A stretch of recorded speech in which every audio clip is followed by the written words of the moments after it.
କାଶଳା ସୁନ୍ଦର ପଦଟିଏ ହଁ ହଁ ଆକୁ ବୁଝେଇବାକୁ ପଡିବ। ମା ଭଉଣୀ ମାନେ ମଧ୍ୟ ଶୁଣିବେ ଯେ ହନୁମାନ କାଶଳା କାଶଳା କେମିତିକାର ପଦ ହଁ କାହିଁ ଆରମ୍ଭ କରେ।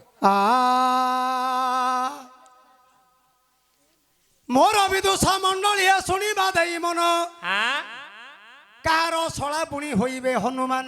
ଆଚ୍ଛା ଯଦି ଶିବଙ୍କର ଝିଅ ପୁଣି ସଚିବ ଲାଇବେ ହଉ ହଉ ଇନ୍ଦ୍ରଙ୍କୁ ସଚିକି ପୁଣି ଦାନ କରିଥିବେ। ହଁ ଶିବଙ୍କର ପୁଅ ଯେବେ ହେଲେ ହନୁମାନ ଇନ୍ଦ୍ରଙ୍କର ଶଳା ବୋଲି ଲେଖିଲା ପୁରାଣ।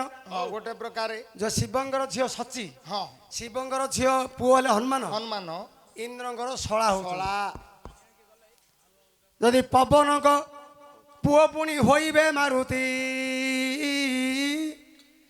କୃଷ୍ଣଙ୍କର ଶଳା ବୋଲି ପୁରାଣ ଲେଖିଛି। ହଁ ହଁ ପବନଙ୍କ ପୁଅ ଯେବେ ହୋଇବେ ହନୁମାନ କୃଷ୍ଣଙ୍କର ଶଳା ବୋଲି ଲେଖିଲା ପୁରାଣ।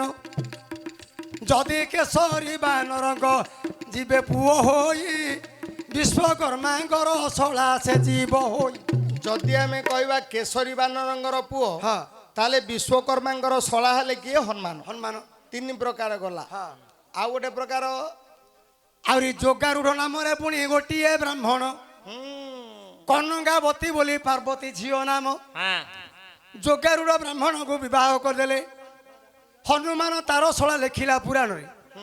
ଯୋଗାରୁଢ ବ୍ରାହ୍ମଣଙ୍କର ଶଳା ହଉଛନ୍ତି ହନୁମାନ। ତାହେଲେ ଆଉ ସନ୍ଧି ବିଚ୍ଛେଦ କରିବାନି ପୁରା ଟୋଟାଲ କହିଦବା।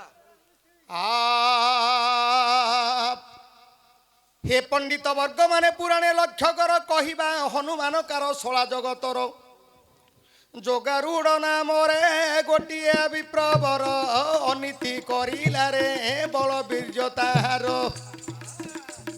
धन थिला बल थिला से ब्राह्मणर अनीति करिबारु हेला कोष बेमार गाँ लोक माने जे कहिले ब्राह्मण को शिव सेवा कर रे जाइन कैलास को। शिवଙ୍କୁ ସେବା କଲେ ରୋଗ ହୋଇବ ଭଲ ନୋଇଲେ ଅଙ୍ଗେ ତୋର ହୋଇବ କଲ ବଲ। ଗାଁ ଲୋକର କଥା ଶୁଣିଲା ବିପ୍ରସୂତ ଯେଉଁଠାରେ ଅଛନ୍ତି ପ୍ରଭୁ ବିଶ୍ୱନାଥ।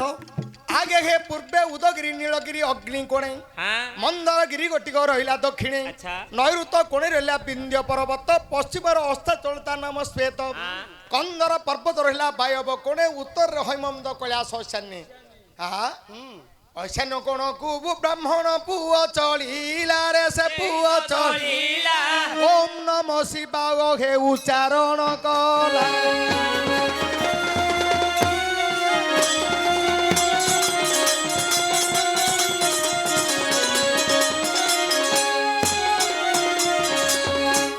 टके नथिले रे महादेव नथिले महादेव पूजा करूछि जे दिन ब्राह्मण तो शिव।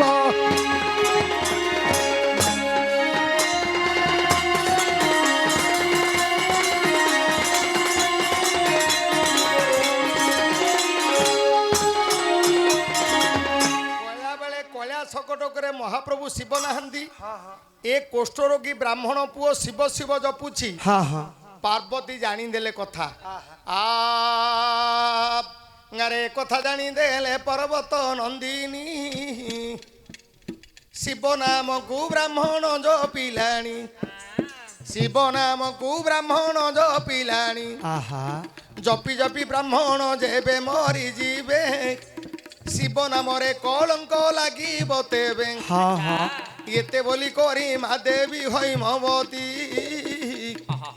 झीओटीए नाम थिला कनकावती। সেদিন পার্বতী মাত বিচার কলে কনকাবতী কি পাশ কুড়া কি দেলে আলো ঝিও শুণ লো মো কহিবা বাণী ব্রাহ্মণ সেবা কর ইশুল পানি অনাহার নিদ্রারে সেবা করুছি জল ফল কিছু এ পুଅ ନ ଖାଉଛି। मोर बोल कर आलो मोहर झियो ब्राह्मण को जल तुलसी बेगे दियो। तो बापा आसिले बुझिबे कथा को କନକାବତୀ ସେବା କଲା ବିପ୍ର ପୁଅକୁ ହଁ ହଁ ଭୋଜନ ବେଳରେ ଦେଲା ଜଳ ତୁଳସୀ ଭୋଜନ ବେଳରେ ଦେଲା ଜଳ ତୁଳସୀ ରୋଗଟା ପୁଅର ଭଲ ହେଉଅଛି। ଆଚ୍ଛା ପ୍ରଭୁ ଶିବଙ୍କର ପାଦୁକ ପାର୍ବତୀଙ୍କର ଏ ତୁଳସୀ ପତ୍ର କନକାବତୀ ଦଉ ଦଉ ରୋଗଟା ଭଲ ହେଇଗଲାଣି। କିନ୍ତୁ ଈଶ୍ୱରଙ୍କର ଝିଅ ଯୋଉ ଯାଇ ସେବା କରୁଛି କିନ୍ତୁ ଏ ଝିଅ ଠାରେ ତାର ମନ ରହିଲାଣି ବ୍ରାହ୍ମଣର। କାହିଁ କେତେ ସୁନ୍ଦର ଝିଅ ଆଉ ଏ କାର ଝିଅ ଖବର ପାଇ ବୁଝିଲା ଇଏ ହଉଛି ପାର୍ବତୀଙ୍କର ଝିଅ କନକାବତୀ। କନକାବତୀ ଏମିତି ସେବା କରୁ କରୁ ବାବୁରେ କନକାବତୀ ଠାରେ ରଖିଲାଣି ମନ। ଆହେ ବାବୁ ମାନେ ହେ ମନ ଦେଇ ଶୁଣ 12 ବର୍ଷ ପରେ ଆସିଲେ ମହେଶ୍ୱର ବ୍ରାହ୍ମଣକୁ କହିଲେ ମାଗ ମାଗ ବର ବ୍ରାହ୍ମଣକୁ କହିଲେ ମାଗ ମାଗ ବର କେଉଁ ବରେ ପୁଅରେ ତୋର ଅଛି ଇଚ୍ଛା ମାଗିଲା କ୍ଷଣି ପୁରାଇବି ମନ ବାଞ୍ଛା। ଯେତେବେଳେ ବ୍ରାହ୍ମଣ ଏ କଥା ଶୁଣିଲେ ଶଙ୍କରଙ୍କ ପାଦ ଦେଶରେ ପଡ଼ିଗଲେ। ଯଦି ବର ଦେବା ପାଇଁ ବଳିଛି ମନ ନାସ୍ତି କରୁନ୍ ଆଉ ନାସ୍ତି ନ କରିବ ଦେବତା ତ୍ରିଲୋଚନ। ଯେଉଁ ଝିଅ ସେବା କରଇ ନୀତି ନୀତି ଯୋଉ ଝିଅ ସେବା କରୁଛି ନୀତି ନୀତି ସେ ଝିଅଟା ଦାନ ଦିଅ ହେ ପଶୁପତି ଜାଣି ନାହାନ୍ତି ସେ ବାବା ଶଙ୍କର ନିଜର ଝିଅ ସେବା କରୁଛି ପୟର। ଦେଲି ଦେଲି ବୋଲି ଶିବ ଦେଲେ କହି କାହାର ଝିଅ ଶିବଙ୍କୁ ମାତ୍ର ଜଣା ନାହିଁ। ସେ ଝିଅଟା କାହାର ଶିବ ଜାଣିନାହାନ୍ତି କହିଲେ ଯିଏ ସେବା କରୁଛି ମତେ ଦିଅ। ଶିବ ଦେବତା କହିଲେ ହଁ ଦେଲି ତଥାସ୍ତୁ ଦେଲି। ଘରକୁ ଗଲେ ପାର୍ବତୀ ନିକଟରେ କହିଲେ ପାର୍ବତୀ କିଏ ତୁ ମୁଁ ହେବିନି ପାର୍ବତୀ ହଇବ ମୁଁ କଣ ଲୋ ଶ୍ରଦ୍ଧା ନଥୁନେ ହେଲୋ ମୁଁ ଘରେ ନଥିଲି। ଯୋଉ ଝିଅଟା ଦେଉଳକୁ ଯାଇ ସେ ବ୍ରାହ୍ମଣ ପୁଅକୁ ଜଳ ତୁଳସୀ ଦଉଥିଲା କିଏ ସେ ଝିଅ। ହଁ ସେ ଝିଅ ମୋ ଝିଅ। ତମ ଝିଅ ମୋ ଝିଅ। ତୁ ସାଡ଼େଙ୍ଗା ହେଇଗଲୁ ମୁଁ ଧାଡ଼େଙ୍ଗା ହେଇଗଲି।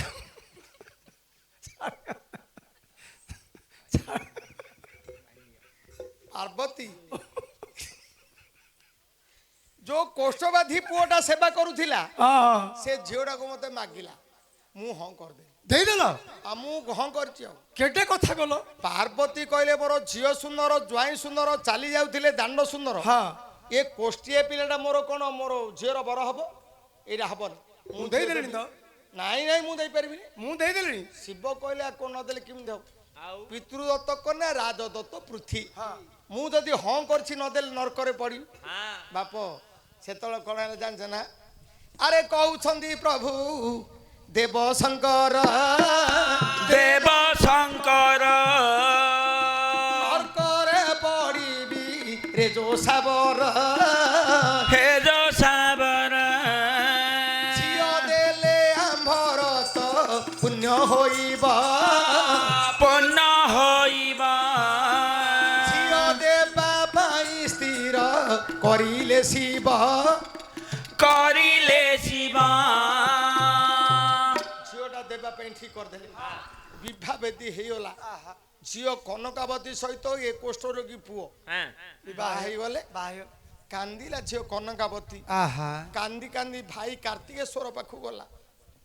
ଛମୁନିଆ ପାଖକୁ ଭାଇରେ ଭଉଣୀ ଲ ମତେ ଏ କୋଷ୍ଠିଆ ବରଟାକୁ ଦେଲୁ। ମୁଁ ଦେଇଛି କି ଆଉ ବାପା ଦେଲେ ମୁଁ କଣ କରିବି। ଯୌତୁକ ଦେଇପାରୁନୁ ବୋଲି କହିଲୁ। ଯୌତୁକ ମୁଁ ଦେଇପାରିବି। କେତେ ଛକୋଟି ତ ଦେଇଥାନ୍ତୁ କେତେ ଦେ ତୁ ସବୁ ହଁ କାର୍ତ୍ତିକେଶ୍ୱର କାନ୍ଦି କାନ୍ଦି କହିଲା ମତେ ଗୋଟେ କୋଷ୍ଠିଆ ବରଟେ ଦେଲୁ। ଗଜାନନ ଠାକୁରଙ୍କ ନିକଟକୁ ଗଲା କହିଲା ଭାଇନା ଯାହା କଲ ଏଇଟା ଭଲ କଲନି। ତାପରେ ବାପାକୁ ଯାଇ ଜୁହାର କଲା ଶିବଙ୍କୁ କହିଲେ ଝିଅ ଲ ତୁ ତୋ କପାଳରେ ଯାହା ଅଛି ଭୋଗ କରେ ଯା। ପାର୍ବତୀ ନିକଟକୁ ଯେତେବେଳେ ଜୁହାର କଲେ ରାଗି ଯାଇଥିଲେ ପାର୍ବତୀ ବୋଇଲେ ଚଣ୍ଡାଳ ଏ ଗୋଟେ କୋଷ୍ଠ ରୋଗୀ ପୁଅ ମୋ ଝିଅ ନବ ମୋ ଝିଅ ପଛେ ରାଣ୍ଡ ହୋଇଯାଉ ମୋ ଝିଅ ପଛେ ରାଣ୍ଡ ହୋଇଯାଉ ଏ ଚଣ୍ଡାଳ ଜୋଇ ପୁଅଟା ତ ପାଉଁଶ ହେଉ। ପାର୍ବତୀ ଅଭିଶାପ ତ ଆନ ନହିଲା ବ୍ରାହ୍ମଣ ପୁଅଟା ପାଉଁଶ ହୋଇଲା। କାନ୍ଦିଲା କନକାବତୀ ବିକଳ ହୋଇ କେଡ଼େ କଥା କରିଦେଲୁ ଗୋ ମହାମାଇ। ପାଣି ଦିଆରେ ମଥାରେ ଟୋପି ଟୋପି ଅଛି ଚନ୍ଦନ ସିନ୍ଦୁର ଲିଭାଇ ଦେଲୁ ମା ଯଦିନ ଗୋଟିଏ ଦିନରେ ମୁଁ ସୁଖ ପାଇ ନାହିଁ ଭସ୍ମ କରିଦେଲୁ ମୋହର ପ୍ରାଣ ସାଇ। ଏତେ ବୋଲି କନ କାମ ହାରା ଗକଲା ଏତେ ବୋଲି କନ କାମ ହାରା ଗକଲା ମାକୁ ଚାହିଁନ ସେ ଅଭିଶାପ ଦେଲା। ଆରେ କହିଲା ଗୋଟିଏ ଦିନ ସ୍ୱାମୀ ମୋର ହେଇଥାନ୍ତା ଗୋଟିଏ ଦିନ ସୁଖ ଦେଇଥାନ୍ତେ ତୁ ମତେ ବିଧବା କରିଦେଲୁ। ହଁ ଆଉ ପ୍ରଥମ ଦିନ ଯାଉଥିଲି ମୋର ଶାଶୁ ଘର ଯେତେବେଳେ ତୋତେ ମୁଁ କରିଲି ଜୁହାର ଅଭିଶାପରେ ମାରିଦେଲୁ ମୋହର ବରକୁ ଅଭିଶାପ ଦେଉଛି ମା କୂଳକୁ। ଆଜିଠାରୁ ଝିଅ ଯେବେ ଯିବ ଶାଶୁ ଘର ଯିଏ ମାକୁ ତ କରିବ ଜୁହାର ମୋ ପରି ଅବସ୍ଥାଟା ହେବ ତାହାର ମୋ ପରି ଅବସ୍ଥାଟା ହେବ ତାହାର। ଶୁଣିକରି ଡରି ଗଲେ ମା ଗୌରୀ ବିଧବା ହୋଇଗଲା ମୋର କୁମାରୀ। ଟୋପି ଟୋପି ଥିଲା ତା ମୁଣ୍ଡରେ ଚନ୍ଦନ ବିବାହ ହେବା ସାମାନ ଧରି ନାରୀ ରାଣ ଖଣ୍ଡେ ଦୂରକୁ ଝିଅଟା ଫିଙ୍ଗି ଦେଲେ ଯାଉଛି ମା ବାପା ବୋଲି ଚାଲିଗଲେ। ଶିବ କହିଲେ ଶୁଣ ଆଲୋ ମୋ ଝିଅ ଗୋଟିଏ ବର ମୁଁ ଦେଉଛି ନିଶ୍ଚୟ ଅପୂର୍ବ ଶକ୍ତି ଦେଲେ ସେ ଦିବ ଶିବ ବନ ଦୁର୍ଗା ବୋଲି ତୋର ନାମ ହେବ ବିଧବା ବନ ଦୁର୍ଗା ତୁ ବନେ ରହିବୁ ଦୁଃଖୀ ଲୋକଙ୍କର ତୁ ଦୁଃଖ ବୁଝୁଥିବୁ। ବନ ଦୁର୍ଗା ରହିଲେ ପୁଣି ବନ ଦୁର୍ଗାରେ ସେ ବନ ମାର୍ଗରେ ଇଏ କଥା ଲେଖିଲା ଶିବ ଚନ୍ଦ୍ରିକାରେ। ଝିଅମାନେ ଯେତେବେଳେ ଯିବେ ଶାଶୁ ଘର ମାକୁ ଆଉ ନ ହୋଇବେ ଜୁହାର ଗଲାବେଳେ ମାକୁ ଯିଏ ଜୁହାର ହେବ ବିଧବା ଯୋଗ ବୋଲି ଲେଖିଲା ଦଇବ ସେ ଯୋଗାରୂଢ଼ ବିପ୍ର ଶିବଙ୍କ ଜ୍ୱାଇଁ ପୁଅ କନକାବତୀ ଅଟେ ହନୁମାନ ଭଉଣୀ ନିଶ୍ଚୟ। ହନୁମାନଙ୍କର ଭଉଣୀ ହେଲେ କନକାବତୀ ସେ ଲେଖାରେ ଶଳା ହେଲେ ଭାଇ କୋ ବାବୁ ଲେଖିଥିଲେ ପଦୁରେ ପଚାରିଲ ହେଲା ଧନ୍ୟବାଦ ହେଲା ଗୋଟେ ଗୋଟେ ପଦୁରେ ଯିବା ରହିଥା ଆଉଛି ତାଙ୍କେ ତାଙ୍କେ ହେଲେ